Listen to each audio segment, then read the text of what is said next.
자, 2021 수능 특강 독서 사회 10번입니다. 일단 총 5단락으로 구성되어 있고요. 사회문화의 가장 큰 특징적인 것들, 먼저 항상 얘기하는 현상, 그리고 개념, 그 다음에 무엇을 문제 삼고 있느냐, 그 다음에 사회니까 당연히 제도적인 것이 나오겠지. 어떤 제도, 그러면 제도라든가 이른바 정책이란 용어가 나올 거야. 그치, 정책. 그러면 이 정책과 제도들의 특징, 그 다음에 이제 누가 이거를 얘기를 했었느냐, 이른바 견해, 주장 따위들이 나오겠지. 그럼 당연히 한 명이 나오질 않겠지. 어떤 제도와 정책, 그리고 누가 얘기했었던 견해가 있으면 이에 어떤 문제점, 이른바 한계점이 있겠지. 그쵸? 그러면 그 한계가 발생했었던 여러 가지 사례가 나올 거야. 맞죠? 그 다음에 개념이 나왔으면 당연히 그걸 어떤 사례에 적용을 하고 어떤 상황에 적용하는 그 예시들이 당연히 나오겠지. 그리고 이 한계와 더불어서 어떤 대응 방안, 그리고 이제 두 가지 한계와 대응 방안이 나왔으면 거기에서 나오는 어떤 이 사람들, 이 견해를 주장한 사람들의 관점, 그거를 비교하는 게 나오겠지. 관점 비교. 결국 뭐겠어? 무엇이 타당하냐, 부당하냐, 이런 것들을 이제 비판하고 그런 것들이 항상 문제점, 이른바 출제 요소랄까? 그런 식으로 나올 거예요. 다시 한번 사회문화에서는 항상 뭐다? 현상, 개념, 그리고 이제 누가 주장을 했었냐? 견해, 그리고 사회 제도와 정책, 그리고 그에서 발생하는 여러 가지 한계와 그에서 어떤 나오는 사례들이 나오겠지. 그리고 이 한계점을 극복하기 위한 대응 방안이 나올 것이고, 이 사람들, 견해를 주장한 사람들의 어떤 관점을 비교하는 것들이 나올 거야. 그리고 이 사람들의 주장이 옳으냐, 그르냐, 그리고 어떤 시대에 따라서 어떻게 달라졌느냐, 이른바 타당성에 대해서 나올 것이고요. 이건 딱 보자마자 이제 그래프가 나왔어요.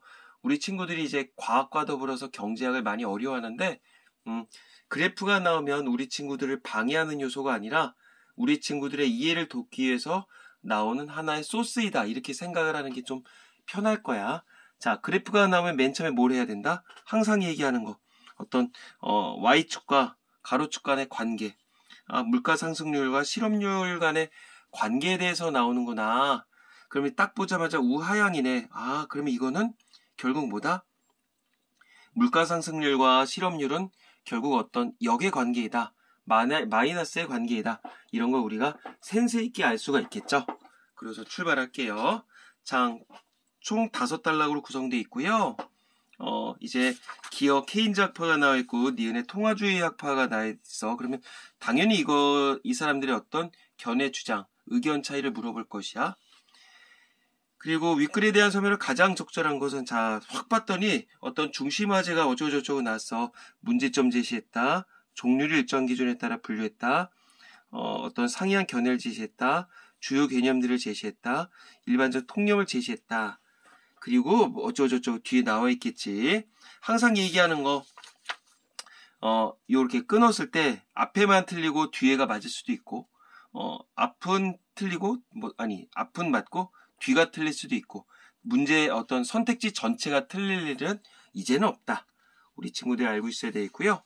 그 다음에 윗글을 통해 알 수 있는 내용이 아닌 것은, 자, 총수요가 증가하면 경기 침체 상황에서 통화주의자들은 고시력과 고물가가 공존하는 상황은, 그 다음에 필립스 곡선의 안정성, 타당성, 그러면 이런 어떤 키워드들만 머릿속에 쏙 집어넣자는 얘기야. 계속적으로 나오겠지. 근데 어느 순간에 읽다가 보면은 잠깐만, 이거 어디에 있었는데, 우리 친구들이 감각적으로 알 수가 있어요.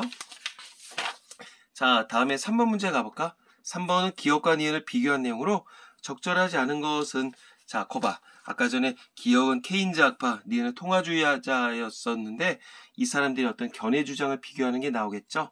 그러면 기억은 누구? 니은은 어쩌고? 기억은 니은과 달리, 비에, 뭐뭐와 달리 비교하는 게 나오겠지, 당연히. 자, 그 다음에 4번 문제 가볼까? 물가 상승률과 실업률의 관계에 대해서 나오는데, 아까 전에 있었던 그 맨 앞에 나왔었던 그래프랑 조금 다르죠? 거기는 그래프가 하나 나왔었는데 이거는 그래프가 여러 가지가 있네. 그러면 딱 보자고. 숫자로 봤었을 때 A1, A2, A3, A4 그 다음에 1, 2, 3 오케이. 이런 식으로 이동할 거라는 걸 감각적으로 알 수가 있겠죠. 그 다음에 보면 케인즈 학파는 어쩌고저쩌고, 정부는, 케인즈 학파는, 통화주의자들은, 그 다음에 통화주의자들은, 이런 식으로 해서 이 그래프에 대해서 어떤 견해 주장, 차이점이 나오겠구나. 자, 마음의 준비를 하고 갑시다. 자, 이제 본문을 출발할게요. 물가 상승률과 실업률의 합계를 사회적 불행지수라고 한다. 어떤 개념인가 봐. 물론 바람직한 경제는 불행지수가 낮은 경제이다. 뭐야? 결국 물가 상승률도 낮아야 되고 실업률도 낮아야 된다는 얘기겠지? 하지만 물가 상승률과 실업률은 어느 한 가지가 낮아지면, 자, 여기서 잠깐 스톱. 사회학습, 이른바 사회문화에선 제일 중요한 것들 중에 하나가 문장을 끊어 읽을 때 이런 것들이 있죠. 뭐뭐 하면, 그치? 뭐뭐 하면, 뭐뭐일 경우, 그다음 뭐뭐일 때, 그 다음에 뭐뭐일수록, 그 다음에 뭐뭐가 아니라, 이런 것들 항상 유념하라고 그랬었어. 실제로 요 지금 필립스 곡선이라고 얘기를 하는데, 이거는 2009년도 9월 모의평가에도 나왔었고요. 우리 친구들이 개인적으로 한번 살펴보세요. 그러면 거기에도 이런 것들이 나와. 뭐뭐 하면, 뭐뭐일 경우, 뭐뭐일 때, 뭐뭐일수록, 뭐뭐가 아니라, 그 다음에 뭐뭐여야 하고, 뭐 그런 거 있잖아. 뭐뭐여야 하고, 그 다음에 뭐 무궁무진하겠지. 근데 이제 사회 문화에서 그런 것들, 어떤 그 방향성의 문제를 묻는 거가 있을 거야. 이것처럼 뭐 올라가면 뭐 내려가고, 그 다음에 뭐 내려가면 올라가고, 그런 것들 항상 유념해야 돼요. 자, 갈게요. 물가 상승률과 실업률은 어느 한 가지가 낮아지면 다른 한 가지는 높아지는 경향이 있다. 그치? 물가가 높아지면 실업률은 낮아지고, 물가가 낮아지면 실업률은 높아지고, 그래프에서 봤었던 거랑 같은 얘기네. 자, 경제학자 필립스는 이때부터 이때까지 영국의 실업률과 명목임금 상승률 사이의 관계를 분석한 결과 두 변수 사이에 상충 관계가 있다는 사실을 발견했다. 상충이 뭐야? 어떤 마이너스라는 얘기겠지. 선생님, 명목임금 상승률은 뭔가요?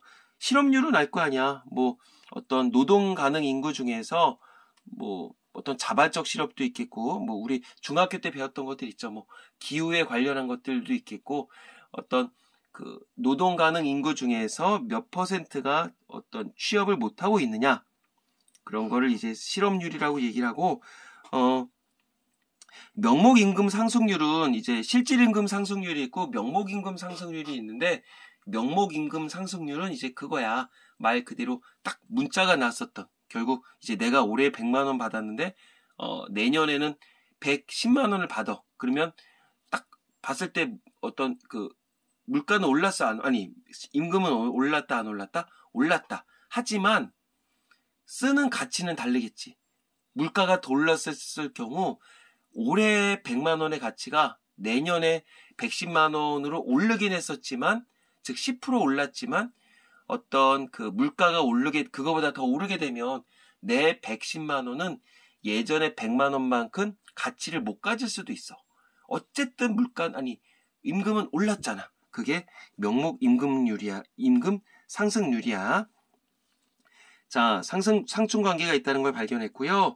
자, 명목임금 상승률과 물가 사이 상승률이 비례관계에 있다는 사실을 바탕으로, 뭐야? 다시 실업률과 명목임금률 사이에는 마이너스고, 명목임금 상승률과 물가 상승률이 비례관계에 있다는 사실을 바탕으로, 그러면 명목임금 상승률을 물가 상승률로 대체해서 실업률과 물가 상승률 간의 역외관계를 나타내는 필립스 곡선을 나타냈다. 야, 말이 어려운 것 같지? 별거 없어. 자, 그랬을 때 이 곡선은 물가 안정과 완전 고용의 동시 달성이 어렵다는 것을 보여주었다. 자, 차근차근히 정리해볼까? 아직은 시험을 보는 게 아니니까 우리가 정리하면서 해도 될 것 같아. 이제 뭐 이걸 다 적으라는 건 아니잖아. 처음에 뭐였었어? 자, 실업률과 명목임금 상승률과의 마이너스 요소였지? 그럼 이렇게 적어 놓을게. 자, 물가 상승률이 오르게 되면 결국 어떤 실업률은 내려간다는 얘기겠지? 아까 상충이라고 그랬으니까. 자, 그리고 명목 임금 상승률과 물가 상승률이 또 비례래.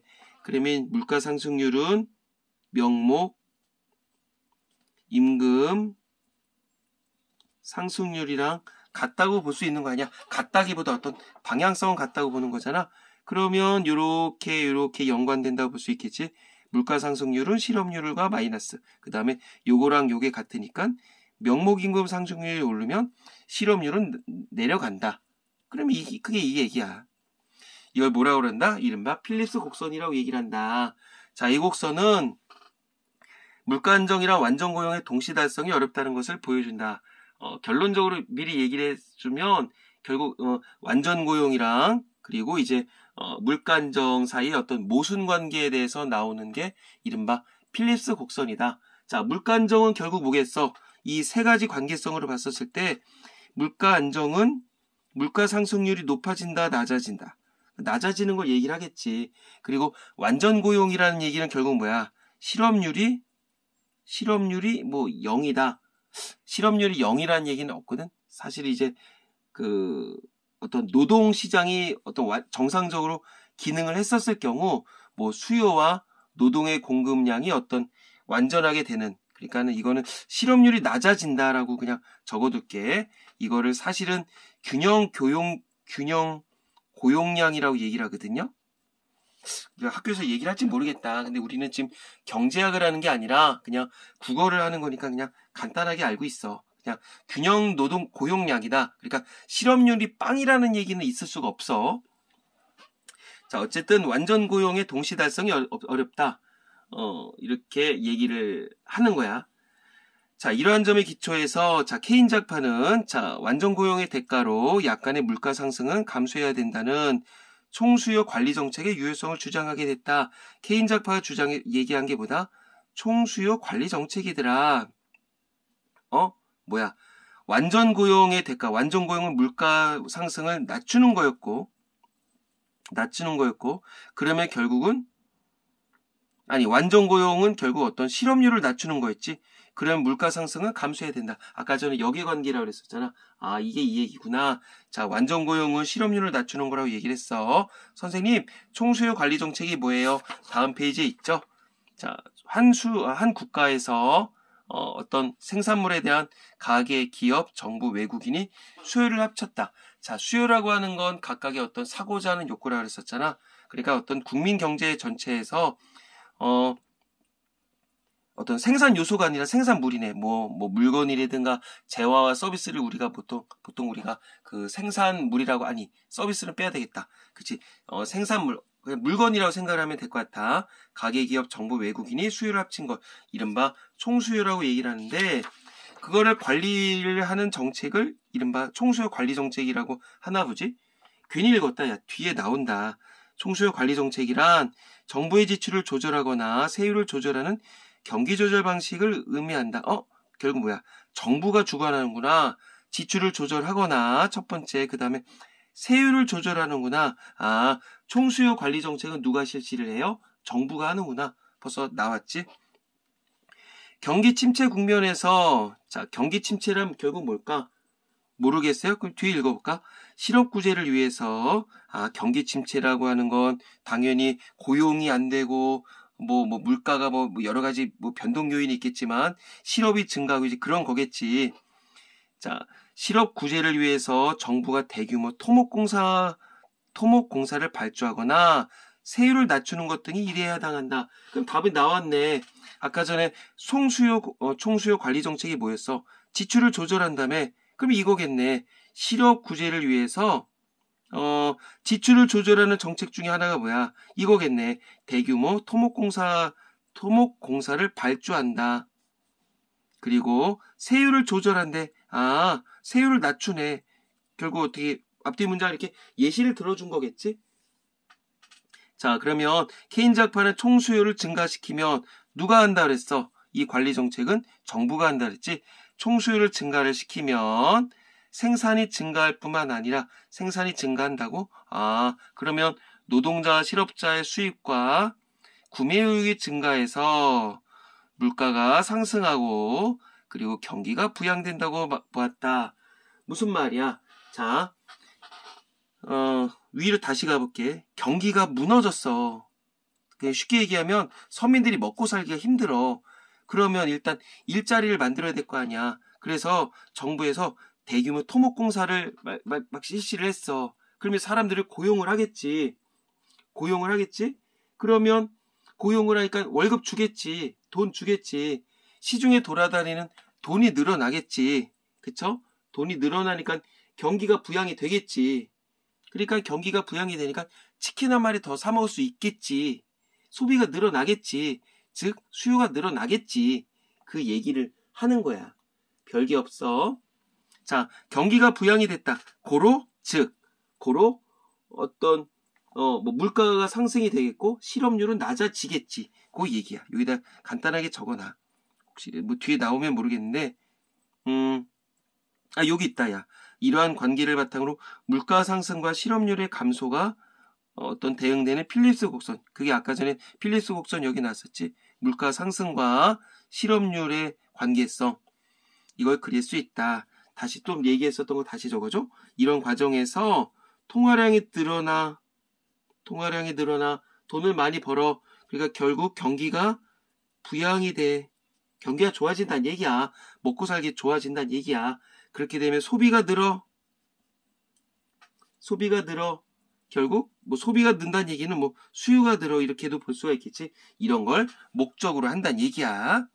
자, 필립스 곡선을 그릴 수 있는데 케인작파는 경기가 부양이 되면 필립스 곡선상에 있는 실업률과 물가 상승률의 균형점이 이 제로에서 여기에서 이 원으로 이동한다고 보았다. 뭐겠어? 다시. 자, 실업률이 여기고 물가 상승이 여기였었을 때 일단 요 관계점, 균형점에서 말 그대로 이런 관계성에 의해서 자, 실업률은 떨어지고 대신에 물가는 오르게 되더라. 요 관계라고 보면 될 것 같아. 즉 곡선 자체는 이동하지 않고 어떤 곡선 내에서 움직이는구나 이렇게 볼 수가 있겠지. 자, 이 문항까지 갔었는데 한번 우리 몇 가지 볼 수 있지 않을까? 한번 2번 문제 나오는 거 있나? 자, 총수요가 증가하면 일시적이나마 실업률이 감소한다. 일시적이다. 이런 용어가 등장한 건 없었는데 총수요가 증가하면 실업률은 감소한다. 얼추 1, 2문단 통해서 알 수가 있겠지. 그 다음에 경기 침체 상황에서 총수요를 증가시키면 물가가 상승하게 된다. 그쵸? 아까 전에 2문단에 나왔어요. 한번 기억이 나왔기 때문에 한번 와서 본 거야. 자, 사실은 좀 센스 있으면 사실은 여기 3번 문제도 어느 정도 볼 수 있는데 좀 이따 같이 갈게. 자, 다음에 가볼게요. 3문단. 케인작파가 전제하는 우하향 곡선의 필립스 곡선은 60년대까지는 현실 경제 현상을 잘 설명해줬다. 근데 70년대에 들어와 세계적 물가 상승과 실업률 간의 역외관계가 흔들리기 시작했다. 하나 좀 배경 지식을 하나 주자면 1973년이랑 79년에 오일 쇼크가 등장하게 돼요. 자, 오일 쇼크. 뭐 기름 파동이라고 하나? 이게 1973년이랑 1979년에 이게 터지게 돼. 그래서 사실적으로는 이제 이 필립스 곡선의 어떤 그 한계점에 대해서 우리가 얘기가 나오거든요. 뭐 좀 이따 얘기를 해줄게. 들어와서 어쨌든 이 역외관계 흔들리기 시작한다. 실업률이 증가하는 경기 침체 시에는 물가가 떨어지는 과거와는 달리 뭐였어? 실업률이 오르면 물가가 떨어진다며. 그거는 이때까지만이었단 얘기야. 근데 고실업과 고물가가 공존하는 현상이 나타났다. 뭐야? 물가가 오르면 원래는 실업률이 떨어져야 되잖아. 두 가지 토끼를 다 잡을 수는 없었는데 실업도 오르고 물가까지 오르게 된대.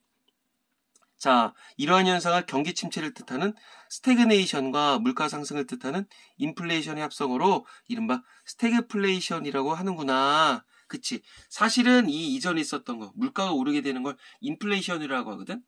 근데 인플레이션, 물가가 오르게 되면 실업률은 떨어진다. 근데 계속적으로 물가가 오르게 될 거 아니야?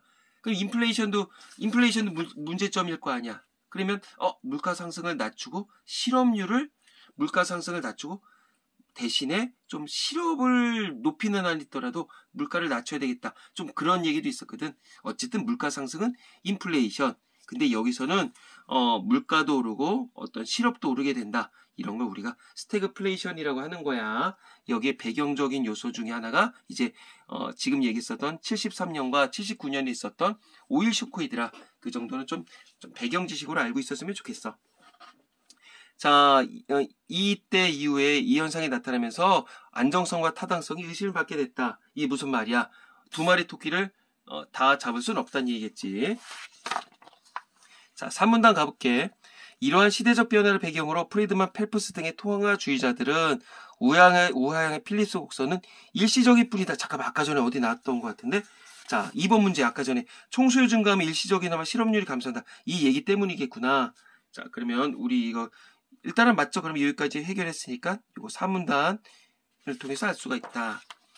케인즈적인 총수요 관리 정책은 장기적으로 물가만 상승시킬 뿐이라는 인플레이션 가속론을 주장했다. 자, 케인즈 학파에서 얘기했었던 총수요 관리 정책은 누가 주최했다? 아까 전에 정부가 주최했었다고 했잖아. 자, 이거 떨어졌다. 요쯤이었던 것 같은데. 장기적으로 물가만 상승시킬 뿐이다. 자, 장기적으로는 물가만 상승시킬 뿐이다. 이게 즉 무슨 말이야? 장기적으로 물가만 상승시킨다는 얘기는 어떤 고용량에는 영향을 준다, 못 준다. 그런 얘기지 않을까? 자, 통화주의자들에 따르면 현재 실업률을 낮추기 위해서 총수요를 증대시키면 경제 주체의 기대에 의해 국민 총생산이 증가하고 실업률은 감소하며 물가 상승이 나타나는 단기 필립스 곡선이 성립하지만 여기까지 인정을 했다는 얘기네. 자, 여기까지는 지금 이 문단에 나왔었던 얘기랑 거의 같아. 자, 실업률을 낮춘다는 얘기는 뭐겠어? 위에 이 문단에 나왔었던 그 얘기 고스란히 하는 거야. 총수요를 증가를 시키겠지. 그러면 경제 주체의 기대에 의해서, 경제 주체란 얘기는 누구야? 가계기업, 정부 따위를 얘기를 하겠지. 그래서 국민 총생산은 증가를 해. 그래서 실업률은 낮아져. 그리고 물가 상승은 반대로 나타나. 이게 단기 필립스 곡선이 성립을 하지만 그러한 요건은 일시적인 뿐이다. 자, 장기적으로 봤었을 때, 장기적으로 물가 상승을 인식을 해서 소비를 줄이거나 투자를 줄이는 등 물가 상승에 적응하게 되면, 자, 여기까지 봤었을 때 무슨 말이냐면 장기적으로 본 거야. 물가가 오를 거라는 걸 감각적으로 알 수가 있잖아, 사람들이. 그러니까 소비를 줄여. 허리띠를 졸라면 얘들아, 우리 치킨 먹고 올 수 있지만 아무래도 물가가 계속적으로 오르니까 내년에 먹자. 그 얘기야. 기업의 입장에서도 물가가 계속 오르니까 기업을 하려면 뭔가 어떤 그 자재를 들여야 될 거 아니야. 어떤 원료를 사와야 될 텐데 아무래도 안 돼. 그러니까 투자를 줄일 수밖에 없어. 하나 더 자동차 생산을 하다가 다른 거 어떤 기계를 만들고 싶은데 물가가 계속 올라. 그러니까 기름이 더 들 거 아니야. 그러니까 만들지를 못해. 그러니까 투자가 줄어들겠지. 이래서 적응하게 되므로 실업률은 총수요 관리 정책 시행 이전에 자연 실업률 수준으로 회귀한다. 돌아간다. 자, 자연 실업률이라는 얘기가 났었는데 이거 어떻게 얘기를 해줄까? 자연 실업률은 이런 거를 알 수 있을까? 예상 물가랑 현재 물가가 어떤 동일했었을 경우 어떤 그 실업률을 얘기를 하거든. 지금 요 지문대로라면 이른바 관리 정책, 국가에서 실시하는 금융 정책의 어떤 영향을 안 받는 거, 영향이 없는 거, 이런 거 우리가 자연 실업률이라고 얘기를 하겠고, 처음에 얘기했었던 균형 노동량이다. 그렇게 보면 돼. 균형 고용량, 그치? 균형 고용량이라고 보면 돼. 그러니까 자연 실업률이란 얘기는 실업률이 빵이 아니야. 그치? 실업률이 0이 아니라 이거 잘 얘기를 해야 돼. 실업률이 0은 아니다. 그러니까 노동시장이 정상적으로 기능했었을 경우 수요랑 노동의 공급이랑 같다. 수요랑 노동의 공급이랑 같은 상황에서의 실업률. 이거 우리가 자연 실업률이라고 얘기를 하는데 그래서 여기까지는 뭐 안 나올 것 같은데 일단 그냥 알고만 있어요. 그래서 다시 넘어간다. 이게 무슨 말이냐? 자, 그림에서 단기 필립스 곡선에 의해서 이 제로에서 이 원으로 이동했었던 균형점이 경제 주체 물가 상승. 자, 경제 주체 누구였었다? 기업, 가게, 뭐 정부, 따위들을 얘기를 하겠지. 물가 상승 인식으로 인해서 필립스 곡선 자체가 우측으로 이동하면서 물가 상승률 P1에서 P1 그리고 실업률은 U0인 균형점으로 이동하게 된다. 무슨 말이냐? 화면이 잘릴 것 같아서 일단 움직일게. 자, 그림을 보면 아까 전에 단기 필립스 곡선에서는 실업률을 낮추는 대신에 물가가 올라서 여기서 여기로 이동했잖아. 근데 이 상황에서 그 물가 상승에 적응한다 그래서 아까 전에 누가 가게나 기업들이 그래서 실업률은 총수요 관리 정책 이전의 자연 실업률 수준으로 이동한다. 그러니까 요 밑에서 세 번째 줄로 보면 이 제로에서 이 원으로 이동했던 균형점이 경제 주체 물가 상승 인식으로 인해 이 곡선 자체가 우측으로 이동하면서 물가 상승률은 P1 여기고 그 다음에 실업률은 U0인 균형점. 이 얘기구나. 여기로 이동한다는 얘기야. 그리고 이것도 마찬가지로 이렇게 움직인다는 얘기야. 그래서 장기적으로 보면 이 곡선 자체가 이렇게 움직인다는 얘기지. 그러니까 이렇게 곡선상에서 움직였었던 건 즉 케인 작파의 이론이겠고 갔다가 이런 물가도 오르고 실업도 오르게 된다. 그래서 요게 이렇게 움직이는 이건 통화주의자들의 어떤 이론이다. 이렇게 보면 되겠지. 다시 곡선상의 이동은 케인 작파의 이론이겠고 시간이 지나서 70년대 되다 보니까 이런 문제점이 발생했어. 아까 고실업과 고물가가 발생한다며. 그래서 단기 필립스 곡선은 문제점이 있었고 여러 가지 지금 사문단에서 봤었던 이유로 인해서 이 곡선 자체가 우측으로 이동한다. 그러면 이 곡선 자체 이동은 케인 작파의 이론이 아니라 이 통화주의 학파들의 이론이다. 이렇게 보면 되겠죠. 자, 그러면 다음에 가볼게. 회귀한다는 결국은 아까 전에 그냥 또 헷갈릴 수 있으니까 높아진다. 이렇게 보는 게 우리 친구들 입장에선 나을 것 같아. 자, 그래서 실업률을 낮추기 위해서 총수요 관리 정책을 반복해 시행할 경우, 자, 총수요 관리 정책 누가 실시했다? 정부가 실시를 하게 되면 이러한 과정이 계속 반복이 돼서 이거 올라가고 가고 그러다 보면 장기 필립스 곡선은 실업률이 U0로 고정된 수직선 형태가 된다는 것이다. 이거 아까 전에 어디서 봤었던 것 같은데 4번 문제 났었던 것 같네. 자, 결국 이 논리대로라면 이거지. 요 수직선 형태가 장기 필립스 곡선이더라. 이렇게 보면 되는 거야. 결국 총수요 관리 정책은 누가 실시하는? 정부가 실시하는 총수요 관리 정책은 실업률과 고용 상황에는 영향을 미치지 못한다.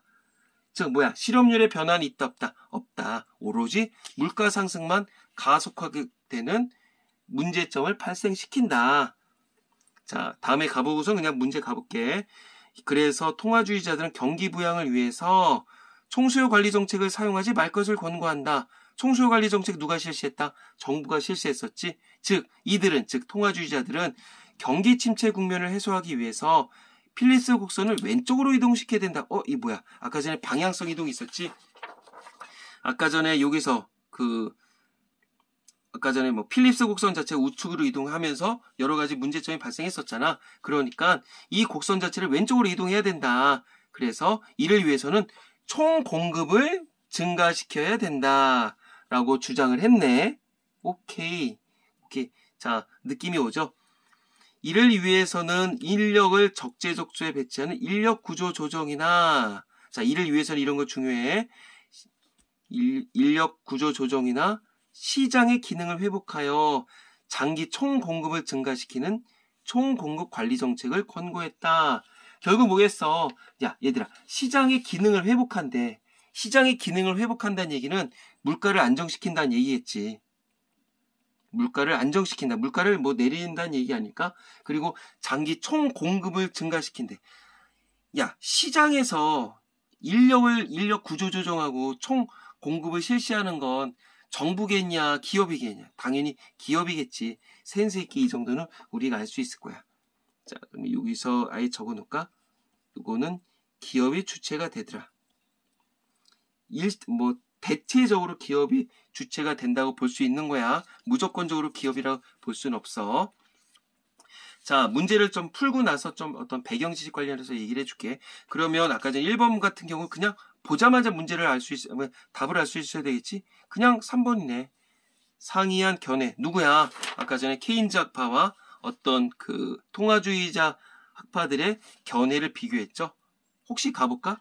문제점 제시했다? 그치? 문제점 제시했어. 아까 전에 케인즈 학파가 얘기했었던 것에 어떤 문제점, 단기 필립스 곡선의 한계점을 얘기를 했었지만 이를 극복할 수 있는 다양한 방안을 열거한 건 없었어. 자, 그 다음에 일정한 기준에 따라 분류하긴 했었지. 뭐 단기냐 장기냐. 근데 구체적 사례를 제시한 거 없었고, 그 다음에 주요 개념들을 제시했다. 그치? 뭐 필립스가 뭐냐 이제 그딴 걸 얘기했었어. 근데 의미를 비교한다? 여기까지는 아니죠. 그 다음에 통념을 제시했다.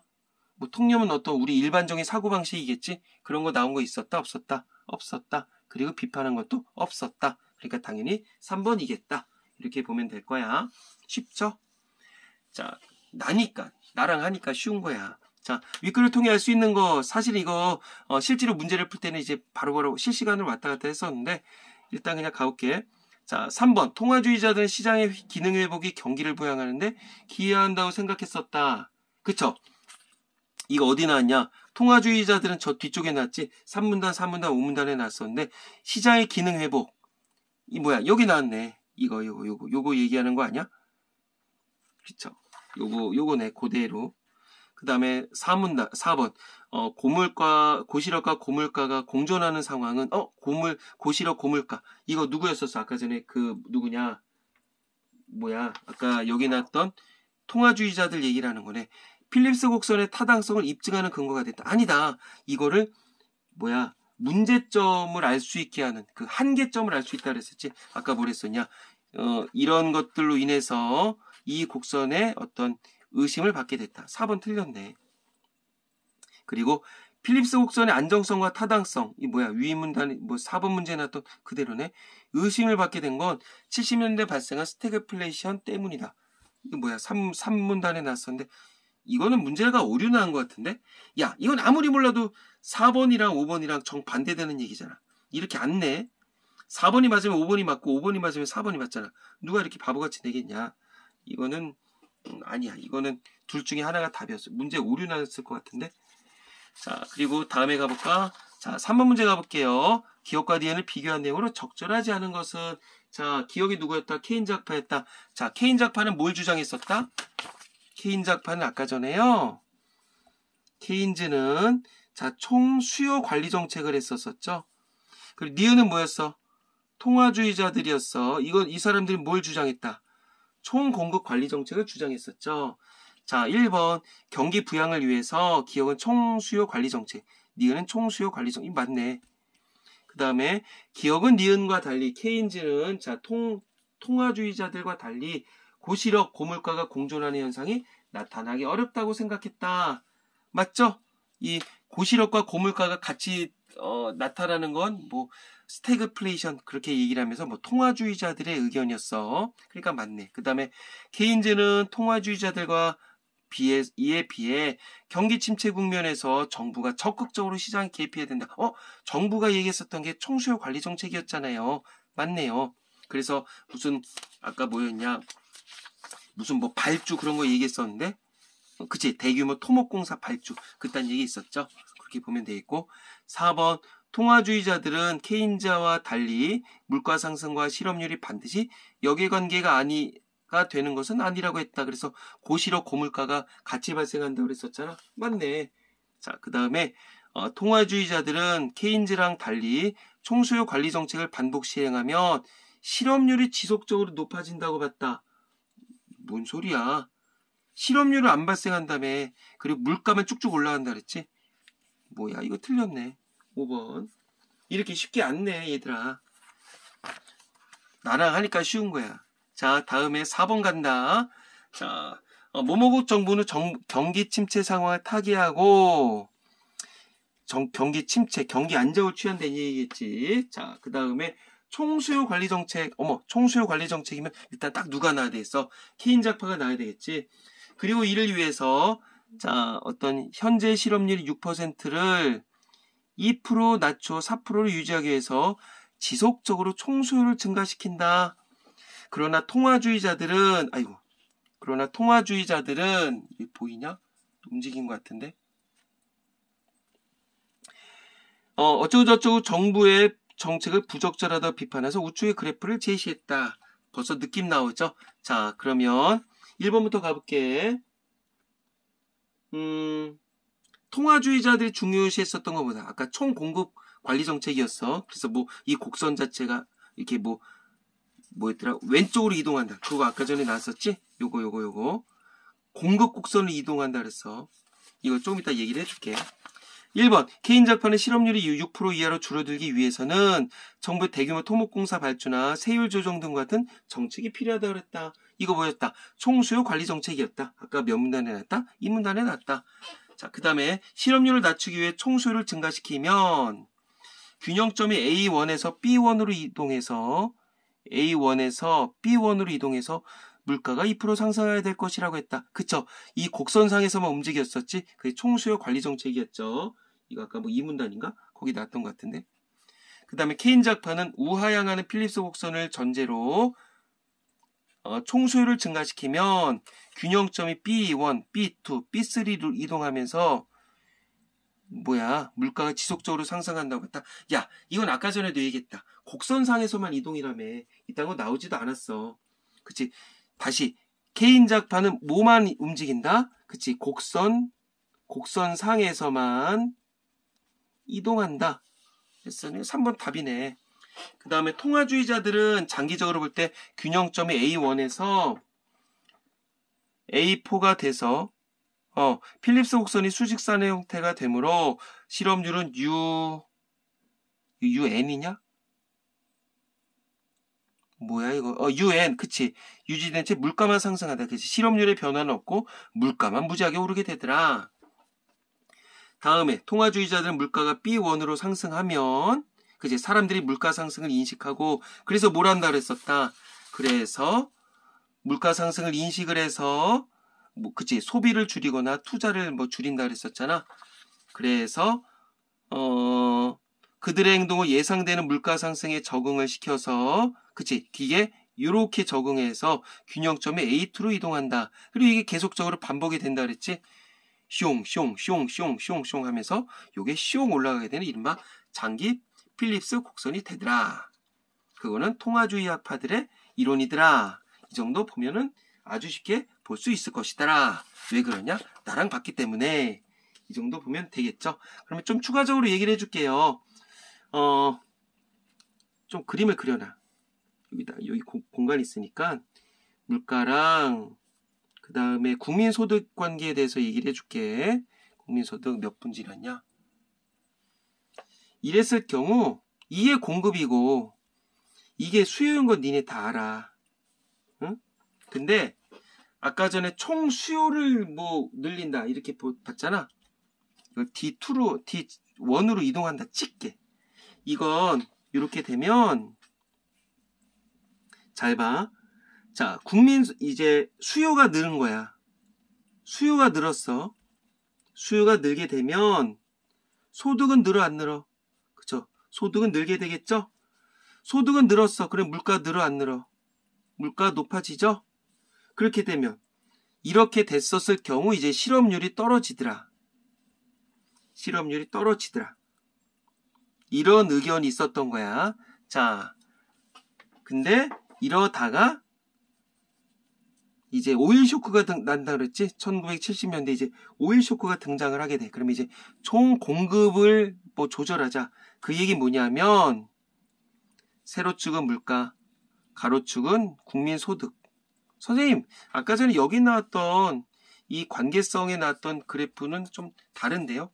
그래서 내가 다른 그래프를 그려주는 거야. 일부러 억지로 머리에 넣으려고 할 필요는 없겠지만 관계성을 이런 식으로 나타낼 수 있으니까. 자, 공급이 움직이는 거야. 가령 S 공급 S0에서 S1 그 다음에 D1 이렇게 움직인다 칠게. 그러면 총 공급을 늘렸어. 총 공급을 늘렸어. 늘린 게 뭐야? 오른쪽으로 이동하는 거 아니야? 그럼 국민소득 늘었어? 안 늘었어? 그쵸? 국민소득도 높아졌지? 근데 어때? 물가는 낮아졌지? 물가는 낮아졌고 이렇게 되면서 실업은 올라간다. 실업률은 올라간다. 실업률 올라간다. 이렇게 그래프를 관계성을 또 나타낼 수도 있어. 다시 요거 좀 우리 친구들이 좀 참고 삼아 이렇게 적어 놓고선 한번 살펴봤으면 좋겠어. 총수를 조절하는 거에 따라서 그 다음에 총 공급을 조절하는 거에 따라서 이런 식으로 관계성을 볼 수도 있으니까 참고하시고요. 자, 지금은 아주 좀 고난도의 경제학을 보는 건 아니야. 우리 친구들이 지문을 통해서만 어느 정도라고 볼 게 아니라 최대한 이 문제는 해결할 수가 있으니까 항상 문제를 좀 지문을 끊어읽으시고 그래프를 좀 잘 활용하기 바라겠습니다. 여기까지 갈게요. 자, 수고했어요.